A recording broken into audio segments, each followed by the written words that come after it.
guys, and how are you doing? I hope that you're having an amazing week. Welcome back to Healthy Baking Lessons. Today we're going to talk about the flour, especially the wheat flour, the role that it has in baking, and gluten. What does it do for the traditional baking? If you don't know me, my name is Raluca Negra and I'm a baker for more than 6 years. I started with a baking course and of course a lot of passion in the field. And I learned there a lot of principles and basic things about bakery, which are very useful also nowadays. And on top of that, I'm adding every time new information and new things about baking. And here I'm talking about the healthy baking. But these kind of principles are very important for whatever you want to do in baking, because from there it starts and then you go to a more special part of it, like for example the healthy baking. But you do need some basics when you start to understand certain things and why do they happen and why do you need to do certain things in a certain way. So right now I'm focused, of course, on healthy baking, which is suitable for people who have a certain kind of diet restrictions. They cannot eat everything that they want, or for people who just want to have a healthier diet and healthier lifestyle in total. I started with a type of gluten-free flour, which is the plantain flour, which I consider very interesting and a novelty in the field. And then certain other materials related to the baking. And today I decided to go back to the basics and to tell you some things related to flour, as I said. Because it is important to know all these kind of things before we start going into more depth about the gluten-free flour. How do you use it? How do you make a mix at home of gluten-free flour? Or why does your gluten-free flour that you buy from the store has certain things added to it? So you will understand more things if you know why do you need to replace them.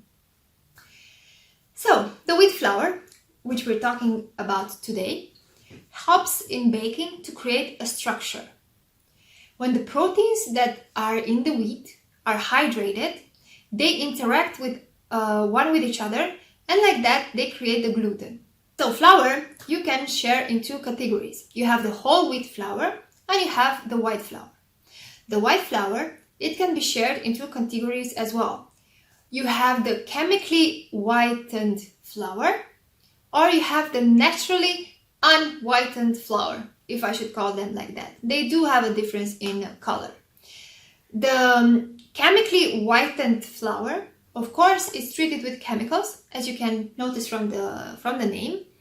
Usually it's used chlor or peroxide or benzoyl peroxide to make it whiter and to rush the aging process.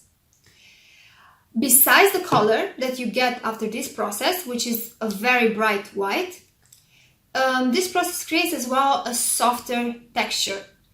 The end result will contain a lower number of proteins than the one which is whitened in a natural way.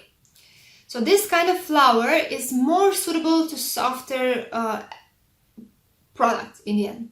It will be more suitable for cakes or for muffins or for anything that needs a very soft and nice consistency. On the other hand, you have the naturally whitened flour, which obviously is under a natural process of aging. So like that it becomes whiter and softer. But of course, this process takes longer to be produced, so it will be more expensive. That is the downside of it. So how do you use them? As I said, in most of the times you won't notice a difference between this kind of products and the end result, especially that are made with them.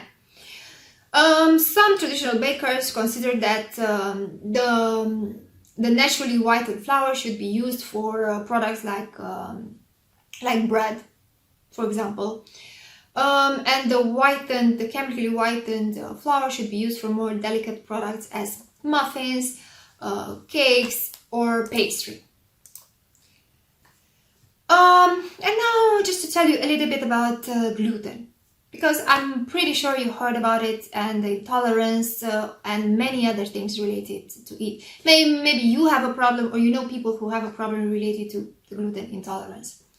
Some grains, like the wheat, contain two proteins.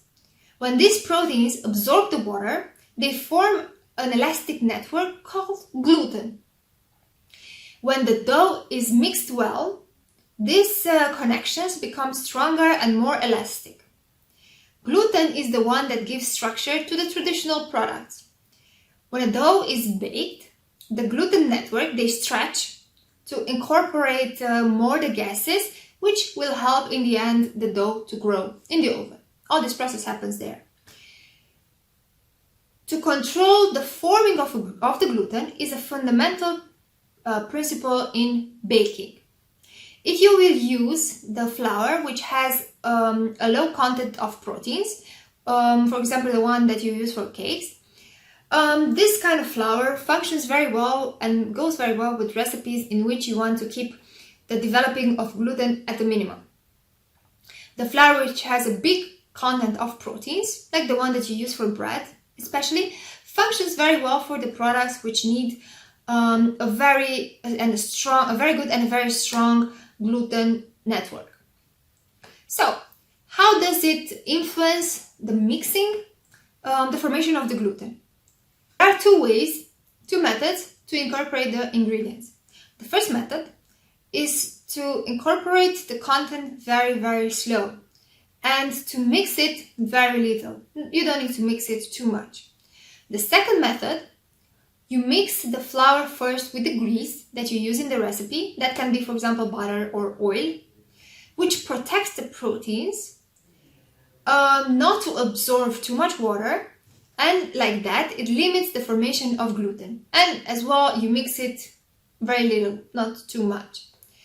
For example, the recipes for bread are the perfect example to develop that gluten network.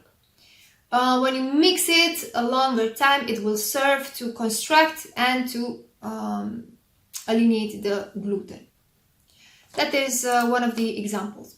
For the other method, for example, when you incorporate the flour with the grease, a perfect example for that would be the dough that you use for tarts. For example, for quiche, you will need a soft, crumbly-like dough. So in that dough, you will do the following. You will put the flour. We're talking here about the wheat flour, but it's the same process as well. If you use gluten-free flour, you put the flour in a bowl or in whatever you will mix it, and after that you will mix it with the cold butter taken from the fridge. So by mixing these two ingredients, the grease that the butter contains, which should be 82% or towards 85%, that's the best butter that you can use. That grease will protect the proteins from the flour to not absorb too much water. So like that, we will control the formation of gluten. We don't want a strong network of gluten. We don't want a very elastic dough. If you compare it, for example, with with the pizza dough, that pizza dough needs to be mixed a longer period of time, and you need it very, very elastic. It's gonna be like that. It's really nice. But anyway, you can see a little bit in some of the recipes how the gluten formation is kept under control, or otherwise is left to develop very, very well, to form a very strong network. You will see in the end result as well. So you might ask yourself, how does the water influence this process? Gluten cannot form until the proteins that are contained in the flour do not absorb the water. The moment when the liquid and the flour are mixed in the recipes, and as well the quantity of liquid that the recipe contains, are fundamental for developing the gluten network. The liquid can be introduced later to minimize the formation of the gluten, or it can be introduced faster in the recipe if you want to develop this kind of structure. If you put too much water, this can weaken the gluten network. Once the proteins from the flour are well and sufficiently hydrated, the extra water can dilute and weaken the gluten structure, which is not going to be good for your dough, of course. Everything that is in excess is not going to be perfect and you're not going to have great results. Then, on the other side, when you're going to have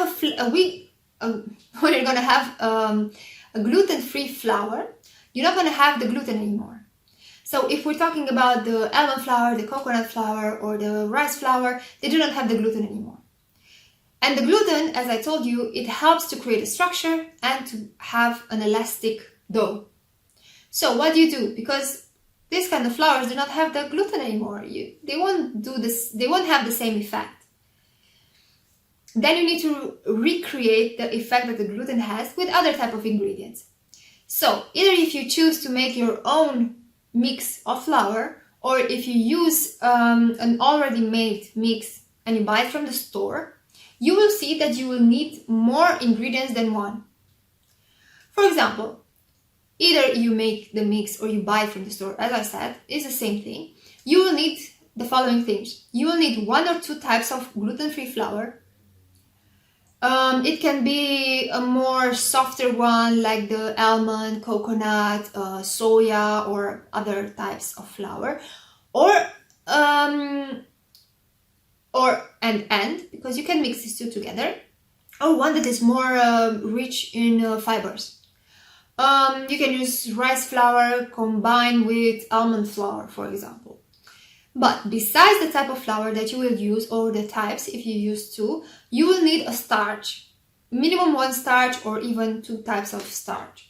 Some of the producers, and as well if you make the mix at home, you can add a gum.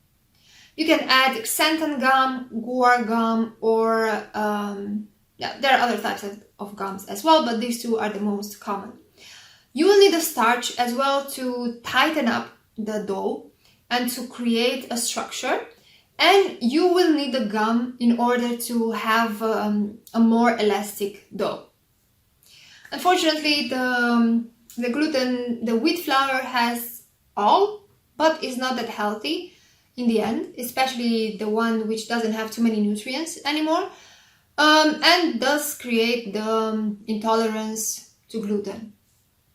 So then we have to find other solutions that are more suitable for us and which are good as well. Just remember, you cannot use in the same way the almond flour, the coconut flour, or the rice flour, or any other type of gluten-free flour like you would use the wheat flour. It does not have gluten, so then we need to replace certain things with other ingredients. But you will have a great result. That's 100% sure. This was for today. I hope that you liked it, and now you know a little bit more about the flour and its role in baking. If you have any questions, please don't hesitate to write me. You can send me an email at info@ralucanegra.com. You can follow me or send me a message on Instagram at Andrea Ralucanegra, or on Facebook. You can find me as Ralucanegra. You can visit my website, which is www.ralucanegra.com. And you can read there more articles, see more videos, recipes, or many other things that I am doing at the moment. I hope that you liked it, I hope that you find it useful, and I hope that you'll have an amazing week. See you next time, and if you have any suggestion about any topic of conversation that would interest you, as I said, please send me a message. I will answer all of them. So have a very nice week, and kisses. Bye!